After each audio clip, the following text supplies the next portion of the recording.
உடலை அன்பால் ஆள். ரொம்ப அற்புதமான விஷயந்தான் இது. வாழ்க்கையில் இந்த உடலுங்கிறது ரொம்ப முக்கியமான ஒரு ஒன்று தான் இந்த உடல். அதை நீங்கள் எப்போவுமே ரொம்ப பக்குவமாக வச்சுக்கணும். அதே நேரத்தில் இந்த உடல் தான் உண்மையான செல்வம், அதாவது உண்மையான சொத்து. உண்மையான சொத்து எதுனா இந்த உடல் தான். இந்த உடலை எப்படி வச்சுக்கணும் அப்படின்னு சொன்னால், ரொம்ப மென்மையாக வச்சுக்கணும். இந்த உடலை கையாளுறது எப்படி ஆளணும் அப்படின்னா, ரொம்ப மென்மையாக கையாளணும். மற்றவங்களை எப்போவுமே மென்மையாக கையாளும் போது மட்டும்தான் அவங்க நீங்கள் சொன்னபடி கேட்பாங்க. அப்படிப்பட்டது தான் இந்த உடலும். இந்த உடலை நீங்கள் மென்மையாக கையாளும் போது மட்டும்தான், அன்பால் கையாளும் போது மட்டும்தான் இந்த உடல் நீங்கள் சொன்னபடி கேட்கும். அப்படி இல்லாத போது இந்த உடலை அதிகாரத்தால் அடக்கி ஆளணும்னு நினச்சா நிச்சயமாக உங்களுக்கு ஏதாவது ஒரு பிரச்சனையை இந்த உடல் கொடுத்துரும். அதே மாதிரி மனிதர்களும் அப்படி தான். அன்பால் ஒரு விஷயத்தை சொல்லும்போது அவங்க உங்களுக்கு அடிமையாகிடுவாங்க.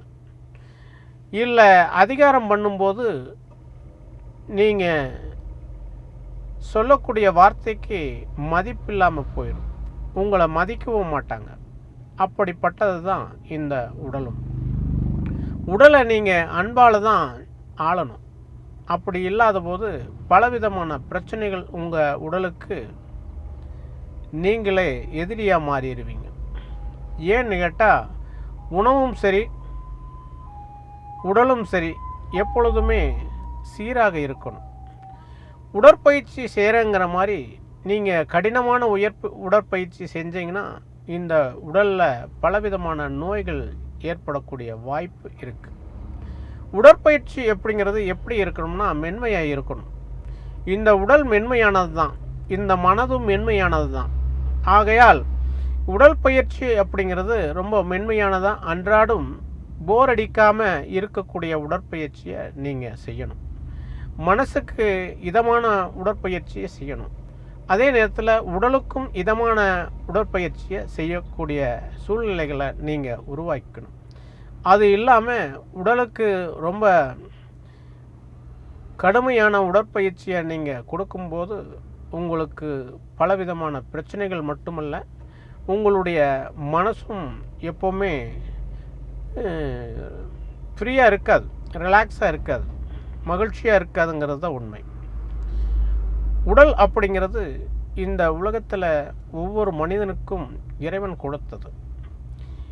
உங்கள் மேலே இறைவன் அன்பு வைத்திருக்கிறதுனால தான் இந்த உடலோட இந்த பிரபஞ்சத்திற்கு உங்களை அனுப்பிச்சி வச்சிருக்காருங்கிறத உண்மை. எல்லாரிடத்திலும் இறைவன் எப்படி அன்பு வைத்திருக்காரோ அதே மாதிரி நீங்களும் உங்கள் மேல் அன்பு வையுங்கள். உங்கள் உடல் மேல் அன்பு வையுங்கள்.